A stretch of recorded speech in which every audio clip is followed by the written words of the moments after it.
Hi good morning. ಇವತ್ತಿನ ಸ್ವಲ್ಪ lazy day ಇತ್ತು, ಸೊ ಅದಕ್ಕೆ ಲೇಟಾಗಿದ್ದೆ. ಆ್ಯಂಡ್ ದೆನ್ ರಂಗೋಲಿ ಹಾಕಿ ಮುಗಿಸಿ ವಾಷಿಂಗ್ ಮಿಷಿನ್ ಬಟ್ಟೆ ಹಾಕಿದ್ದೆ. ನೈಟು ಒಣಗಾಕಿರಲಿಲ್ಲ, ಸೊ ಹೋಗಿ ಒಣಗಾಕ್ಬಿಟ್ಟು ಬಂದು ವೆಜ್ ಪಲಾವ್ ಪ್ರಿಪೇರ್ ಮಾಡಿಬಿಟ್ಟು ಹಬ್ಬಿನ ಆಫೀಸಿಗೆ ಕಳಿಸ್ಕೊಟ್ಬಿಟ್ಟು ಸ್ವಲ್ಪ ಹೊತ್ತಿಗೆ ವಾಕಿಂಗ್ ಮಾಡಿ ಮುಗಿಸ್ದೆ. 100 ಕ್ಯಾಲೋರೀಸ್ ಬರ್ನ್ ಮಾಡಿದೆ. ಅಷ್ಟೊತ್ತಿಗೆ ಗತ್ವಿ ಬ್ರೇಕ್ಫಾಸ್ಟ್ ಬಂದುಬಿಟ್ಟು veg pulao with ghee and water Milan ಸಖತ್ ಇಷ್ಟ. ಯೂಶ್ವಲಿ ಎಲ್ಲ ಮಕ್ಳಿಗೂ ವಾಟ್ರ್ ಮಿಲನ್ ಇಷ್ಟ ಇರುತ್ತೆ. ವಾಟ್ರ್ ಮಿಲನ್ ಮ್ಯಾಂಗೋ ಈ ಟೂ ಫ್ರೂಟ್ಸ್ ಅಂತೂ ಎಲ್ಲ ಮಕ್ಳಿಗೂ ಇಷ್ಟ ಇರುತ್ತೆ. ವಾಟ್ರ್ ಮಿಲನ್ ಹೈಡ್ರೇಟೆಡ್ ಫ್ರೂಟ್ ಅಲ್ವಾ, ಸೊ ಯೂಶ್ವಲಿ ಆಲ್ಮೋಸ್ಟ್ ಎಲ್ಲ ಮಕ್ಕಳು ಇಷ್ಟಪಡ್ತಾರೆ.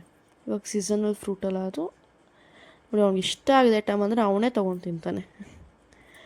ಆ್ಯಂಡ್ ಇಬ್ಬರೂ ಫ್ರೆಶ್ ಅಪ್ ಆಗ್ಬಿಟ್ಟು ಬಂದು ಪೂಜೆ ಮಾಡಿ ಮುಗಿಸಿ ಇವನ್ನ ಒಂದು ಕಡೆ ಕೂರಿಸ್ಬಿಟ್ಟು ಕುಕ್ಕುಂಬರ್ ಕೊಟ್ಟು ಒಂದು ಕಡೆ ಕೂರಿಸಿದ್ದೀನಿ. ನನ್ನ ಕೆಲಸ ಎಲ್ಲ ಮಾಡಿ ಮುಗಿಸ್ಕೊಬೇಕಲ್ವಾ, ಸೊ ಇವ್ನಿಗೆ ಈ ಥರ ಕೂರಿಸಿದ್ರೆ ನನ್ನ ಕೆಲಸ ಎಲ್ಲ ಮಾಡ್ಕೊಳಕ್ಕಾಗೋದು. ಆಟ ಆಡ್ಕೊಂಡು ತಿಂತಾನೆ ಹಾಗೆ ಒಂದೊಂದೇ. ದೆನ್ ಆಫ್ಟರ್ನೂನ್ ಲಂಚ್ ಪ್ರಿಪೇರ್ ಮಾಡೋದಿತ್ತು, ಸೊ ಮೊಸಪ್ಪು ಸಾಂಬಾರು ಪ್ರಿಪೇರ್ ಮಾಡಿದೆ. ನಮ್ಮ ಹಬ್ಬಿಗೂ ಸಖತ್ ಇಷ್ಟ ಮೊಸಪ್ಪು ಸಾಂಬಾರು ಅಂದರೆ. ಆ್ಯಂಡ್ ಗತ್ವಿಗೂ ಅಷ್ಟೇ, ಅವನಿಗೂ ಮೊಸಪ್ಪು ಸಾಂಬಾರು ಅಂದರೆ ಇಷ್ಟ, ಬೇಗ ತಿನ್ಕೊಂಡ್ಬಿಡ್ತಾನೆ.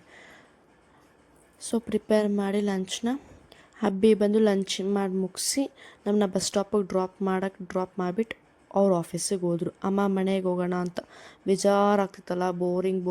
ಅದಕ್ಕೆ ಅಮ್ಮ ಮನೆಗೆ ಹೋಗೋಣ ಅಂತ ಅಮ್ಮ ಮನೆಗೆ ಹೋದ್ವಿ. ಅಮ್ಮ ಪಿಕ್ ಮಾಡೋಕ್ಕೆ ಬಂದಿದ್ರು ಬಸ್ ಸ್ಟಾಪ್ ಹತ್ರ. ನೋಡಿ ಇಬ್ಬರು ಹೆಂಗೆ ವಾಟ್ರ್ ಮಿಲನ್ ತಿನ್ಕೊಂಬರ್ತಾರೆ ರೋಡುದ್ದಕ್ಕೂ. ದೆನ್ ಅಮ್ಮ ಸ್ವಲ್ಪ ಗ್ರಾಸರಿ ಪರ್ಚೇಸಿಂಗ್ ಇತ್ತು, ಡಿಮಾರ್ಟ್ಗೆ ಹೋಗಿ ಪರ್ಚೇಸಿಂಗ್ ಎಲ್ಲ ಮಾಡಿ ಮುಗಿಸಿ ದೆನ್ ನೈಟ್ ಹಬ್ಬಿ ಪಿಕ್ ಮಾಡೋಕ್ಕೆ ಬಂದಿದ್ರು. ಅಮ್ಮ ಮನೆಯಲ್ಲೇ ಡಿನ್ನರ್ ಮಾಡಿ ಮುಗಿಸಿ ರಿಟರ್ನ್ ಮನೆಗೆ. ಯಾಕೋ ಒಂಥರ ಬೋರಿಂಗ್ ಆ್ಯಂಡ್ ಲೇಝಿ ಡೇ ಅಲ್ಲ ಇವತ್ತು. Okay, good night.